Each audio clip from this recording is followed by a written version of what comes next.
ہمارے اعتقادی جو ہے کتنا ہمارا اعتقادی بگاڑ ہے میرے پیارے ساتھیوں، کہ آج ہم مسلمان ہیں اور یہی وہ توحید ہے جس توحید کے مشن کو اللہ تعالیٰ نے تمام انبیاءوں کو دے کر کے بھیجا تھا۔ جتنے بھی نبی آئے تھے تمام نبیوں کی دعوت یہی توحید کی دعوت تھی، ان کا مشن توحید کا مشن تھا، ان کا پیغام توحید کا پیغام تھا۔ اللہ نے اس کا بھی ذکر کیا قرآن حکیم کے اندر، وَلَقَدْ بَعَثْنَا فِي كُلِّ أُمَّةٍ رَسُولًا أَنِ اعْبُدُوا اللَّهَ وَاجْتَنِبُوا الطَّاغُوتَ۔ اللہ فرماتا ہے کہ کسی بھی قوم میں ہم نے رسول کو بھیجا ہے، اس رسول کی دعوت کیا تھی؟ ان اعبدوا اللہ واجتنبوا الطاغوت، اے لوگوں اللہ کی عبادت کرو اور غیر اللہ کی عبادت سے تم بچو۔ تمام نبیوں کی یہی دعوت، تمام نبیوں کا یہی پیغام تھا، یعنی توحید کا پیغام تھا۔ اور توحید کرنے والوں کی ہی اللہ تبارک و تعالیٰ کل قیامت کے دن ان کو نبی صلی اللہ علیہ وسلم کی شفاعت بھی نصیب فرمائے گا۔ اور یہ شرک کی جو راستہ ہے میرے پیارے ساتھیوں، ہمارے معاشرے کے اندر جو ہے وہ کیا بولتے ہیں کہ چور دروازے سے گھس رہا ہے۔ آپ کیا سمجھتے ہیں کہ شرک یہی ہے کہ اس پیشانی کو اللہ کے در کو چھوڑ کر کسی در میں جھکا دینا یہی شرک ہے؟ کیا آپ سمجھتے ہیں کہ قبروں کے سامنے جھکنا یہی شرک ہے؟ کیا آپ سمجھتے ہیں کہ قبروں کے سامنے رکوع سجدہ کرنا یہی شرک ہے؟ نہیں۔ اگر کوئی آدمی کسی کاہن کے پاس جاتا ہے، کسی جوتشی کے پاس جاتا ہے، کسی عراف کے پاس جاتا ہے اور جا کر کے ہاتھ دکھلاتا ہے اور اپنے ہاتھ کی لکیر کو پڑھنے کے لیے کہتا ہے اور کہتا ہے کہ دیکھو کہ ہمارے اس ہاتھ کی لکیر میں ہماری قسمت کا کیا فیصلہ ہے، اس میں دیکھو کہ ہم دولت مند بنیں گے یا فقر و فاقہ ہمیں ستائے، اس میں دیکھو کہ ہمارے کتنے بچے ہوں گے، ہماری بیٹیاں کتنی ہوں گی، ہمارا بیٹا کتنا ہوگا۔ اس طریقے سے ہم اور آپ جاتے ہیں جوتشیوں کے پاس، کاہن اور نجوموں کے پاس اور جا کر کے اپنے ہاتھ کو دکھلاتے ہیں۔ پیارے نبی صلی اللہ علیہ وسلم فرماتے ہیں میرے پیارے ساتھیوں، بہت سخت وعید ہے اس تعلق سے۔ اللہ کے نبی فرماتے ہیں من اتا عرافا او کاہنا فصدقه بما یقول۔ اللہ کے نبی فرماتے ہیں کوئی آدمی اگر کسی عراف کے پاس جاتا ہے، کسی کاہن کے پاس جاتا ہے، کسی نجومی کے پاس جاتا ہے اور اپنے ہاتھ کو دکھلاتا ہے، اپنے ہاتھ کی لکیر کو دکھلاتا ہے اور پھر اس چیز کی تصدیق کرتا ہے جو کاہن اور عراف بتلاتا ہے، جو نجومی بتلا دیتا ہے، اللہ کے نبی صلی اللہ علیہ وسلم فرماتے ہیں فقد کفر بما انزل علی محمد، تو وہ شخص نبی صلی اللہ علیہ وسلم کی جو لائی ہوئی شریعت ہے، تمام شریعت کا انکار کرتا ہے۔ وہ شخص نبی کریم صلی اللہ علیہ وسلم پر جو دین اسلام نازل ہوا، تمام اسلامی تعلیمات کا وہ انکار کرتا ہے۔ کتنی سخت وعید آئی ہے، مگر ہمارے معاشرے کے اکثر بھائیوں کو دیکھیے کہ جہاں بھی کسی کاہن کو راستے کے کنارے، روڈ کنارے کسی جگہ بیٹھ جاتے ہیں، بڑے شوق سے جا کے لکیروں کو پڑھواتے ہیں اور دکھلاتے ہیں۔ اسی طریقے سے یہ تعویذ، گنڈا اور غیر شرعی جھاڑ پھوک، میاں بیوی کے درمیان محبت کیسے پیدا ہو جائے، جو غیر شرعی عمل ہے اس عمل کے ذریعے سے میاں بیوی کے درمیان محبت پیدا کرنے کے طریقہ اختیار کیا جاتا ہے۔ اللہ کے نبی صلی اللہ علیہ وسلم نے فرمایا کہ یہ بھی شرک ہے۔ نبی کائنات صلی اللہ علیہ وسلم نے فرمایا ان الرقا والتمائم والتوالۃ شرک۔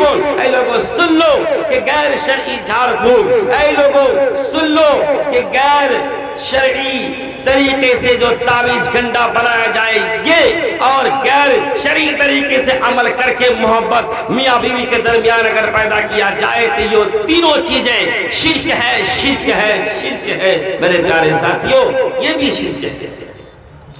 ہمیں اور آپ کو شرک سے بچنا ہے، ہمیں اپنے عقیدے کو مضبوط کرنا ہے، ہمیں اپنے ایمان کو مضبوط کرنا ہے، ہمیں اپنے توحید کو مضبوط کرنا ہے۔ اس لیے کہ میرے پیارے ساتھیوں اللہ تبارک و تعالی ہمارے اعمال کے اندر اگر کمی بیشی ہوگی تو معاف کر دے گا، لیکن ہمارے عقیدے کے اندر کوئی بگاڑ ہوگا، اگر ہمارے عقیدے کے اندر 1 انچ کے برابر بھی خرابی ہوگی تو اللہ معاف نہیں کرے گا۔ دوسرا بگاڑ جو ہمارے معاشرے کے اندر آیا ہوا وہ عملی بگاڑ ہے۔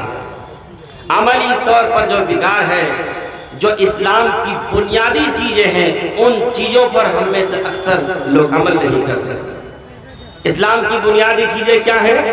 کلمہ توحید کے بعد نماز، روزہ، حج، زکوٰۃ، یہ اسلام کی بنیادی چیزیں ہیں، یہ اسلام کے پیلر ہیں، اسلام کے کھمبے ہیں۔ ان چیزوں پر عمل کرنا ہر مسلمان کے لیے ضروری ہے۔ لیکن آپ غور کیجیے، کلمہ تو ہم پڑھتے ہیں، چاہے اس کا مفہوم مطلب ہمیں معلوم ہو یا نہ ہو۔ لا الہ الا اللہ کلمہ ہمیں یاد ہے، چاہے اس کا معنی مفہوم ہمیں معلوم ہو یا نہ ہو۔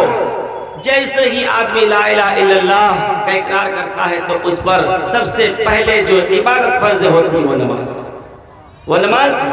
لیکن آج دیکھیے معاشرے کے اندر آپ پرسنٹیج نکال کے دیکھیے، اگر اس خرد منین کے آبادی میں اگر 500 آدمی ہے تو ان میں سے آپ دیکھیے کتنی آبادی مسجد میں پہنچتی ہے اور کتنی آبادی مسجد کے باہر۔ اس 500 کی آبادی میں 100 آدمی مسجدوں میں جاتے ہیں، 400 آدمی مسجدوں میں نہیں جاتے ہیں، مسجدوں سے باہر آتے ہیں۔ اور سب سے دکھ کی بات تو یہ ہے میرے پیارے ساتھی کہ آج معاشرے کے اندر جو شرابی ہے، جو چور ہے، جو سود خور ہے، ان کو ذلت کی نگاہ سے دیکھا جاتا ہے، لوگ ان کی عزت نہیں کرتے ہیں۔ جو ڈاکہ ڈالتا ہے ان کو لوگ اچھے نہیں کہتے ہیں، لیکن جو نماز نہیں پڑھتے ہیں اس کو لوگ اچھا کہتے ہیں۔ نماز نہیں پڑھتا ہے جو اس کو اچھا سمجھ رہا ہے، اس سے کوئی نفرت نہیں کرتا ہے۔ اگر آپ کی بیٹی کا ہاتھ کوئی ڈاکو لینے آئے تو آپ اس سے شادی نہیں دیں گے، کوئی چور آپ کی بیٹی کا ہاتھ مانگنا آئے تو آپ اس سے شادی نہیں دیں گے۔ آپ اپنی بیٹی کا نکاح جو ہے کسی سود کھانے والے کے پاس نہیں دیں گے، یا شرابی کے پاس آپ نہیں دیں گے، شرابی کے پاس تو آپ قطعاً نہیں دیں گے۔ ارے اسے اپنا ہم داماد بنا لیں گے جو ہر وقت پی کر کے مست رہتا ہے، سڑکوں میں چوراہوں میں گرا پڑا رہتا ہے، جو نشے میں ہر وقت مست رہتا ہے، اسے اپنا ہم داماد بنائیں گے۔ شرابی کوئی داماد نہیں بناتا، ڈاکو کو کوئی داماد نہیں بناتا، قاتل کو کوئی داماد نہیں بناتا، چور کو کوئی داماد نہیں بناتا۔ لیکن اگر کوئی بے نمازی ہاتھ لینے آئے آپ کی بیٹی کا یا آپ کی بیٹی سے رشتہ مانگے تو آپ جو ہے خوشی خوشی اپنی بیٹی کا نکاح کر دیتے ہیں۔ پتہ یہ چلا کہ معاشرے کے اندر جو بے نمازی ہے اسے جو ہے بے وقار نہیں سمجھا جاتا ہے، معاشرے کے اندر چور کو جو ہے بے وقار سمجھا جاتا ہے، ڈاکو کو بے وقار سمجھا جاتا ہے، جو شرابی ہے اسے بے وقار سمجھا جاتا ہے۔ لیکن جو بے نمازی ہے معاشرے کے اندر ان کی عزت کی جاتی ہے، اور ان کو اپنی بیٹی بھی معاشرے کے لوگ دے رہے ہیں۔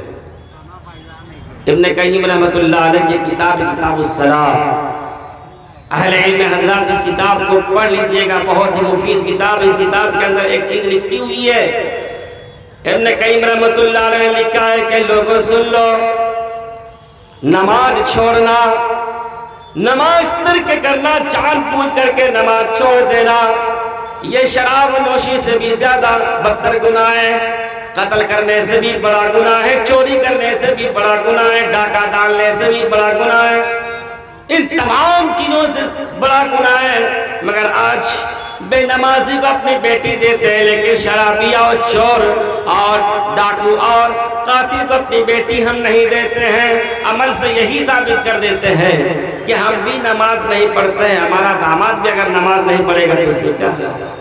چور موسیرا بھائی، ہماری بیٹی بھی نماز نہیں پڑھتی، وہ تو اسکول میں پڑھتی ہے، بہت ماڈرن ہے ہماری بیٹی، وہ تو نماز پڑھتی نہیں ہے، تو کوئی بات نہیں ہے۔ اس طریقے سے پوری معاشرہ جو ہے نماز سے دور ہے۔ میرے پیارے ساتھیوں، حضرت عمر فاروق رضی اللہ تعالیٰ عنہ نے کہا تھا، اے لوگوں سن لو، اور جب عمر فاروق رضی اللہ تعالیٰ عنہ کو امیر المومنین بنا دیا گیا، عمر فاروق رضی اللہ تعالیٰ عنہ نے پورے شہر کے گورنروں کو یہی پیغام بھیجا اور یہی خط لکھا اور کہا کہ جتنے بھی ہمارے عمال حضرات ہیں، ہمارے جتنے بھی حاکم ہیں، چاہے جس پوسٹنگ پر بھی ہیں، سب سے پہلے وہ نماز پڑھے، اس لیے کہ جس کے اندر اللہ کا خوف ہوگا تو وہ لوگوں کے معاملے بھی اللہ کے خوف کو سامنے رکھے گا، اس پر بھی نظر رکھے گا۔ اور جو اللہ کی ذات سے نہیں ڈرے گا تو وہ لوگوں کے ساتھ صحیح فیصلہ نہیں کر سکتا ہے، وہ لوگوں کے ساتھ بدکرداری کرے گا، وہ لوگوں کی مال کے اندر خیانت کرے گا۔ اور پھر فرمایا کہ سنو، لا حظ فی الاسلام لمن ترک الصلاۃ، اسلام کے اندر اس آدمی کا کوئی حصہ نہیں ہے جو نماز سے دور ہے، جو مسجد سے دور ہے، جو سجدہ سے دور ہے، جو قیام سے دور ہے، جو رکوع سے دور ہے، اس آدمی کا اسلام کے اندر کوئی حصہ نہیں ہے، چاہے ووٹر لسٹ میں ہمارا نام مسلمان کے کھانے میں ہو یا نہ۔